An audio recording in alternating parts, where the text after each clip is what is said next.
alhamdulillah wa sallallahu ala sayyidina wa mawlana muhammadin wa ala alihi haqqa qadrihi wa miqdaarihi al-azim. Assalaamu aleykum wa rahmatullah.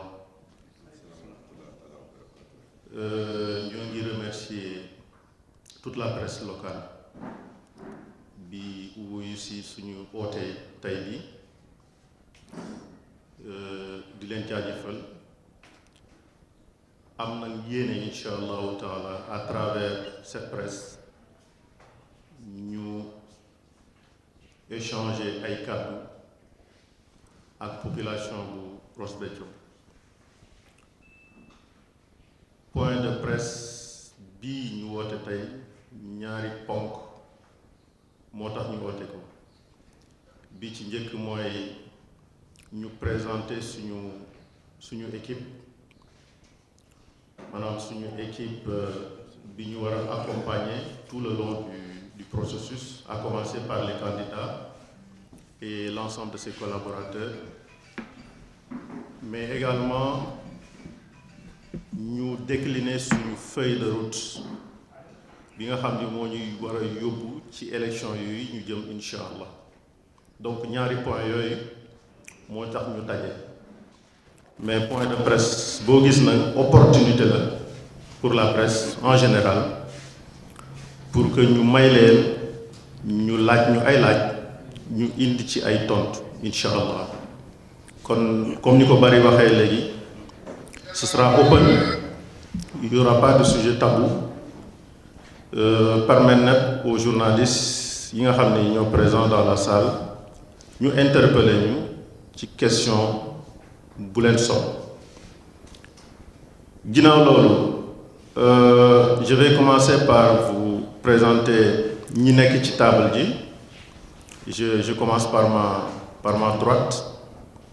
Mbagne Ngagne Bar, moom c'est le coordonnateur du grand parti à Ross Béthio. Moom il est investi sur la liste proportionnelle de Yewwi Askan Wi. Ki topp ci moom te dend ak man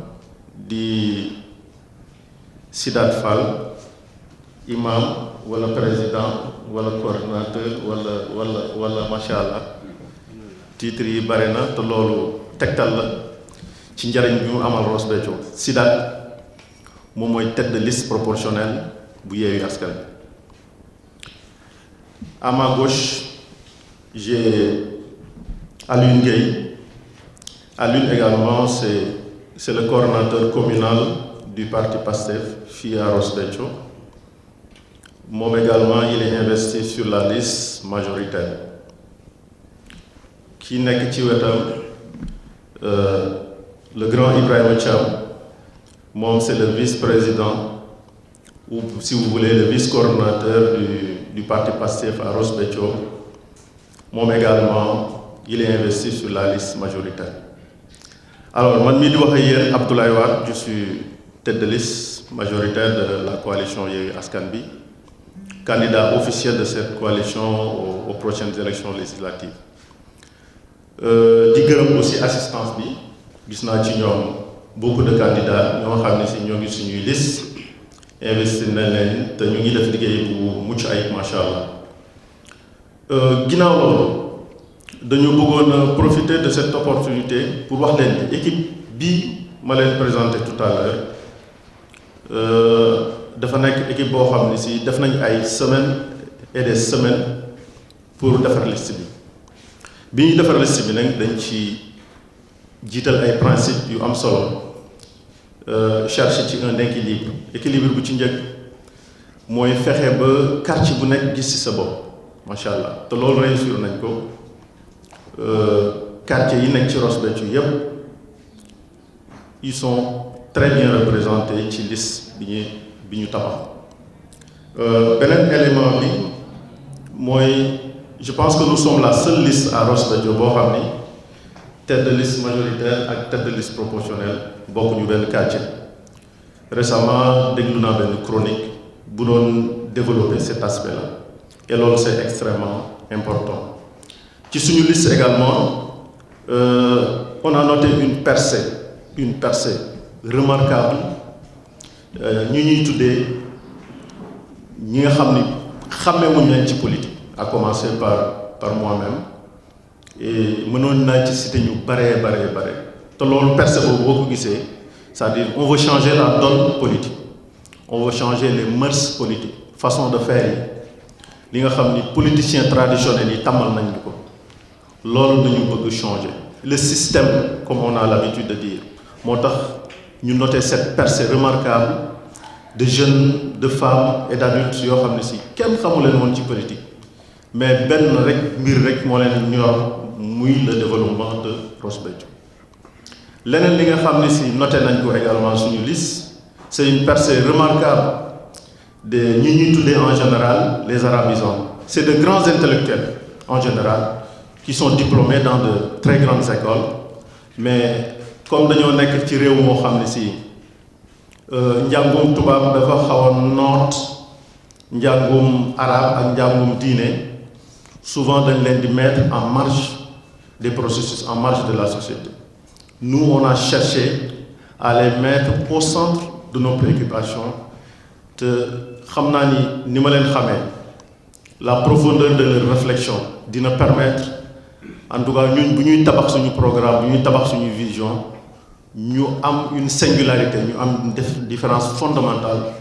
avec ce que ici, on a l'habitude de le remarquer. Alors, tous ces efforts-là, benn mbir rek moo tax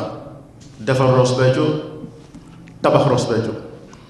suñu dëkk bii di Ross Béthio macha allah mu nekk dëkk bu siiw bu ñëpp xam bu ñëpp di dégg partout dans le Sénégal mais généralement tur bi fu mu egg boo ko méngalee ak niveau de développement bi da ngay xaw a am gàcce yenn saa yi bariwaa na ku dégg Ross Béthio ñëw ba teg fi tànkam bu ñëwee dafa naan est-ce que fii mooy Ross Béthio te loolu ñun am nañ ci une très grande responsabilité leneen li boo méngalee les atouts les potentialités yi nga xam ne si moom la Ross Béthio am ak niveau de développement actuel bu Ross Béthio da ngay xam ni liggéey bi des na lu bare loolu nag moo tax ñun suñu coalition ñu ni seetaan bi jeex na liggéey bi dootuñu ko bàyyee les politiciens traditionnels il faut que ñu wàcc sur le terrain xeex pour mën a accéder à l'exécutif local parce que foofu rek nañuy dogale bu ñu jotee ci exécutif local nag mën a bëri mën a xeex mën a liggéey ba Ross Béthio mën a retrouver son lustre d'antan parce que c'est une ville boo xam ne si dafa am un potentiel extraordinaire du point de vue agricole du point de vue pastoral ak yeneen waxaalewu ma nag sa position géographique très stratégique parce que Ross Béthio dafa nekk une zone tampon bu nekk entre Richard Toll et Saint-Louis bu nekk entre Waalo Dak et Waalo Djeri donc cette position stratégique là c'est un atout non négligeable boo xam ne si dañ ko war a explorer dans le cadre des perspectives de développement de cette ville loolu moo tax on est en train de bâtir un ambitieux programme boo xam ne si dañu permettre ñu jox aux populations de Ross Béthio une offre politique boo xam ne si mësuñu ko gis dans l'histoire de cette ville tey du ñu mën a sore ci programme bi mais dinaa leen décliner au moins 4 axes stratégiques yoo xam ne si programme boobu dina ko am bi ci njëkk mooy ñu fexe ba ñu promouvoir une économie durable au niveau de Ross Béthio boo xam ne si ce sera adossé aux potentialités notamment l'agriculture l'élevage ak yeneen secteurs porteurs yi nga xam ne si ñoo fi nekk donc parce que comme li olof yi wax balaa nga naan naam ne fa nit ñi c'est bien beau ñu am un centre de santé bu rafet c'est bien beau ñu am des infrastructures scolaires yu rafet mais nit ñi bu fekkee maanaam amuñu luy dem ci poos yi dafay jafe lool ñu mën a tirer leur épingle du jeu. Donc le premier axe programmatique c'est de faire en sorte que l'économie locale soit développée te loolu dinañ ci ñëwaat les jours et les semaines à venir. Le deuxième axe programmatique ce sera le renforcement de l'accès des populations aux services sociaux de base ku war a jàng ku war a faju ak yeneen ku war a am ndox kooku mooy deuxième axe programmatique. ñetteelu axe bi mooy le cadre de vie suñu cadre de vie war nañ ko jéem a améliorer ba maanaam dundin gi gën a sell répondre à l'ensemble des standards. Le quatrième axe programmatique, c'est la gouvernance locale. C'est la gouvernance locale. Donc, nous avons fait un programme de gouvernance pertinent, pour permettre, en tout cas, de faire le maillage de l'ensemble des structures de Ross Béthio. Yo yep nang buñ koy def dinañ ci jiital ay stratégie ak ay pexe ak ay mécanismes yoo xam ni si bi ci njëkk mooy ñu xam ni gérer une collectivité territoriale dafa am solo li mu amee solo mooy le maire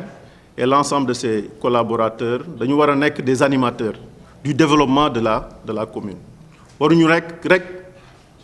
koo xam ne si day gérer une institution, c'est-à-dire la municipalité.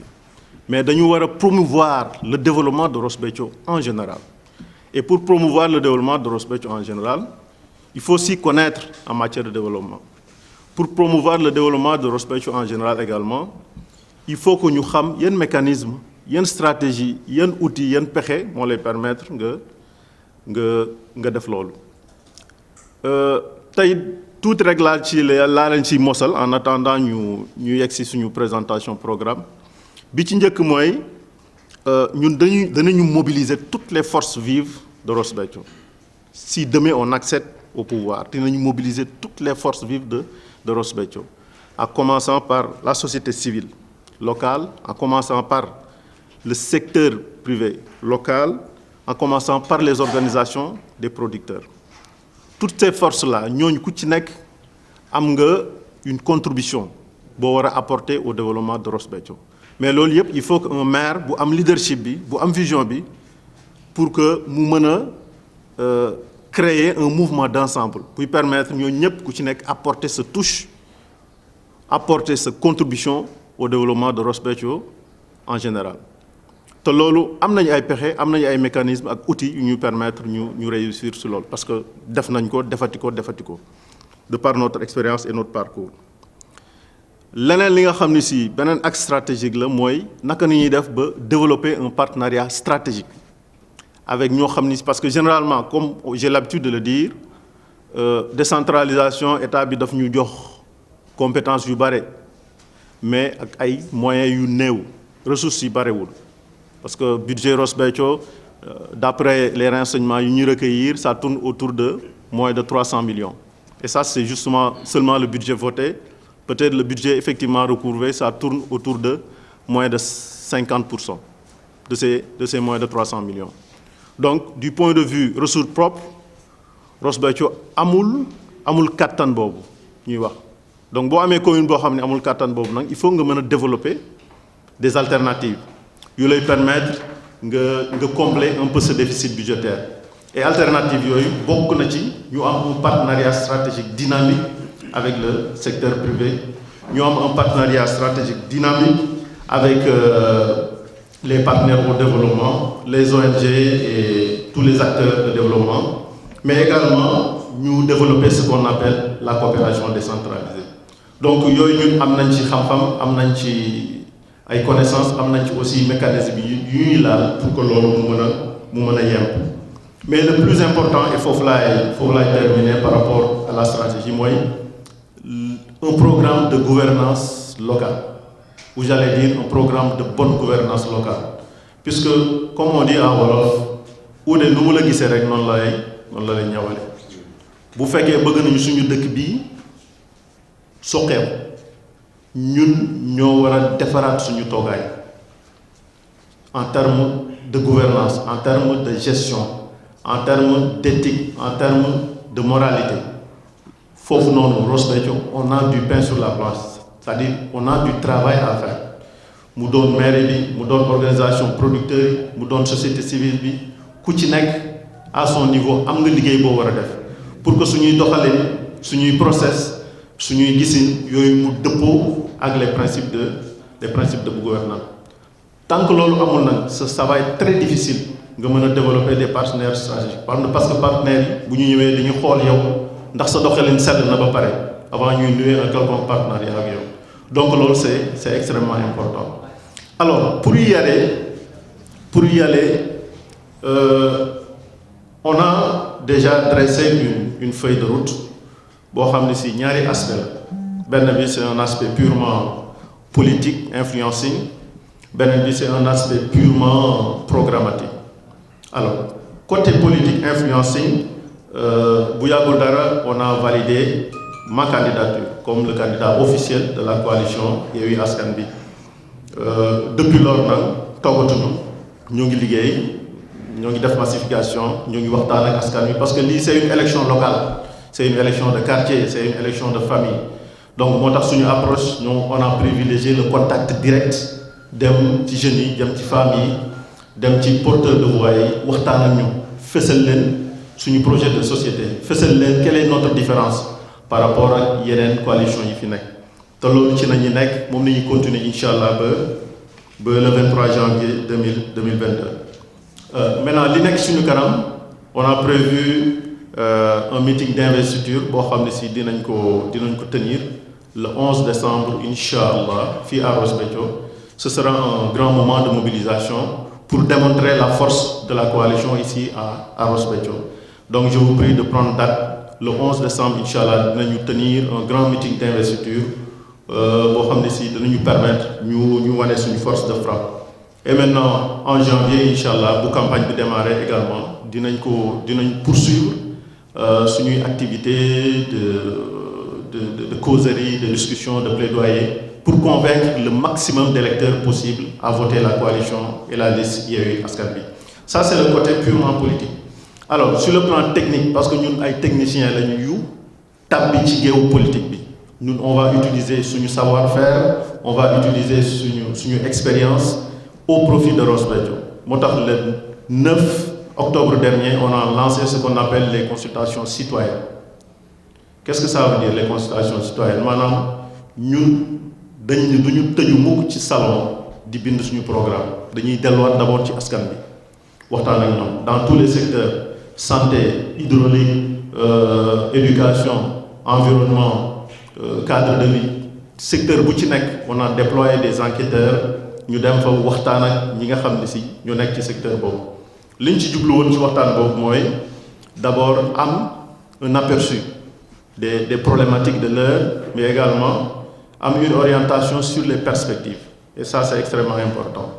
Maintenant bu ñu jógee ci consultation yooyu le samedi prochain incha allah on a prévu un atelier de restitution boo xam ne si toutes les commissions yu ñu déployé sur le terrain ils vont venir lors de cet atelier gaaral li nga xam ne si moom nañu recueillir comme information auprès des informateurs clés auprès des porteurs de voix. Alors bu ñu jógee ci loolu y a un comité scientifique boo xam ne si dina tëju pendant quelques jours pour drafter le programme c'est-à-dire élaborer le programme bu ñu ko élaborer ba pare nag dinañ am benn restitution en interne suñu biir pour ñu corriger ko amender ko peaufiner ko bu ñu ci paree nag si nañ koy présenter maintenant au grand public. Donc on va organiser une grande manifestation boo xam ni objectif bi benn rek lay doon c'est-à-dire wax waa Ross Béthio fan nañu jëm ak ñoom en termes de programme en termes de perspective. Et loolu c'est extrêmement important ñun ñoo ngi ci invité en tout cas tous les acteurs majeurs de Ross Béthio ñu xam ni cette coalition veut faire la différence par rapport ak li nga xam ni moom lañu tàmmoon di gis par rapport à la pratique politique et mu nekk coalition boo xam ni comme je l'ai dit tout à l'heure dañu ñëw pour réformer la politique au niveau de Ross Béthio. Donc loolu la amoon lu may sànni en guise d'introduction maintenant ñu bàyyi presse bi ñu poser des questions s'il y en a ou alors si mon cher Sidath a quelque chose à compléter ñu jox ko kàddu gi.